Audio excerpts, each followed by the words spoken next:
बाराबंकी शहर के मोहल्ला नबीगंज में ऑल इंडिया पसमानदा मुस्लिम महाज के नवस्थापित जिला कार्यालय का भव्य उद्घाटन उत्तर प्रदेश पिछड़ा वर्ग आयोग के उपाध्यक्ष एवं राज्य मंत्री हीरा ठाकुर के कर कमलों द्वारा संपन्न हुआ। उद्घाटन अवसर पर महाज के जिलाध्यक्ष नसरुद्दीन अंसारी द्वारा 2000 गरीबों को कंबल भी राज्य मंत्री और भाजपा के जिलाध्यक्ष अवधेश श्रीवास्तव के माध्यम से संयुक्त रूप से वितरित कराए गए। कार्यक्रम में राज्य मंत्री हीरा ठाकुर ने कहा कि भाजपा का कोई भी कार्यकर्ता या नेता अगर भाजपा का है तो वो कभी हिंदू मुस्लिम की बात नहीं करेगा। उन्होंने कहा कि पिछड़ा वर्ग की कुल 82% आबादी का बड़ा हिस्सा भाजपा सरकार की उपलब्धियों का कायल है। बात प्रधानमंत्री नरेंद्र मोदी की हो या फिर प्रदेश के मुख्यमंत्री योगी आदित्यनाथ की, दोनों ही पिछड़ों के हित में कार्य करने के लिए सदैव तत्पर रहते हैं और आने वाले 2022 के चुनाव में पिछड़ा वर्ग भाजपा को इसी बुनियाद पर पूरे तौर पर समर्थन देगा। उन्होंने महाज के जिलाध्यक्ष को कार्यालय स्थापना की दिली मुबारकबाद देते हुए कहा कि उनका सहयोग सदैव ही इस संगठन के साथ है, जब भी आवश्यकता हो वो उनसे संपर्क कर सकते हैं। कार्यक्रम में जिलाध्यक्ष नसरुद्दीन ने आए हुए सभी अतिथियों का स्वागत करते हुए अपने संबोधन में कहा कि पिछड़ों को भाजपा सरकार से बहुत उम्मीदें हैं। आशा इन्हें पूर्ण विश्वास है कि जिस प्रकार अब तक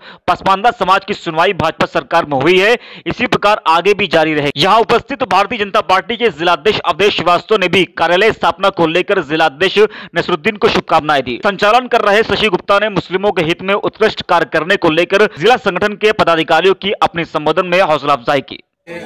दफ्तर का उद्घाटन किया है, क्या अपेक्षा रखते हैं जो ये संस्था है इससे?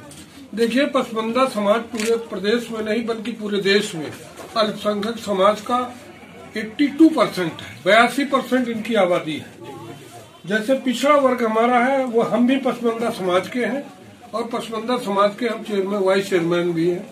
और मुझे आज ऐसा लगा कि पूरे हिंदुस्तान में पसमानदा समाज ने मन बना लिया है कि भारतीय जनता पार्टी और भाई नरेंद्र मोदी और उत्तर प्रदेश में योगी के हाथ हम मजबूत करेंगे और 2022 का जो चुनाव होगा उसमें तो अच्छा रिजल्ट आएगा। अभी पंचायत के चुनाव में भी ये पसमानदा समाज बड़े पैमाने पर जुड़ करके ये भारतीय जनता पार्टी के समर्थित उम्मीदवारों को जिताने का काम करेगा।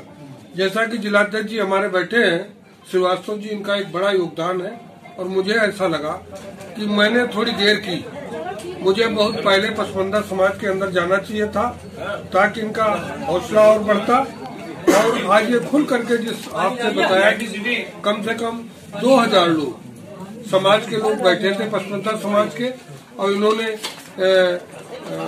भारत माता की भी जय बोले और नरेंद्र मोदी जी के प्रति और योगी जी के प्रति इन्होंने आस्था भी व्यक्त किया और जो सरकार ने काम किया है उसके प्रति इनका विशेष लगाव बढ़ा है और भरोसा बढ़ा है कि भारतीय जनता पार्टी जो पिछले पूर्व सरकारों ने 70 साल में हमारे साथ नहीं किया है, आज उत्तर प्रदेश की सरकार और देश की सरकार चंद दिनों के अंदर हमारा जो उत्थान किया है ऐतिहासिक है और इसी उम्मीद के साथ वो हमारे साथ है कि हम उनके साथ उनका काम भी करेंगे और वो हमारे साथ रहेंगे भी, ऐसा उन्होंने भरोसा दिया। क्या आश्वासन देंगे आप पार्टी की तरफ से?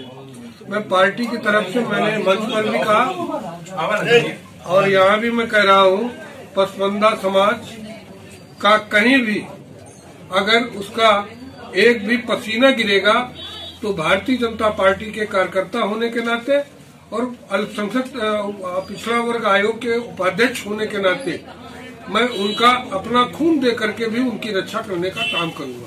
मंत्री जी, मेरा संदेश है। मंत्री जी, अभी आपने मंच से कहा कि जो हिंदू मुसलमान की बात करेगा वो भारतीय जनता पार्टी का काम। जी, निश्चित तौर से। हाँ, तो यहाँ पे एक नेता है बीजेपी के, हर दूसरे दिन उनका इस तरीके का बयान आता है कि जिसमें ये हो कि समाजी भेदभाव जो है बढ़े, तो इनके लिए क्या कार्रवाई करेंगे? देखिए, हिंदू होना ये भारतीय जनता पार्टी की आइडियोलॉजी से नहीं हो सकता और मुसलमान होना ये भी कोई ऐसी चीज नहीं है।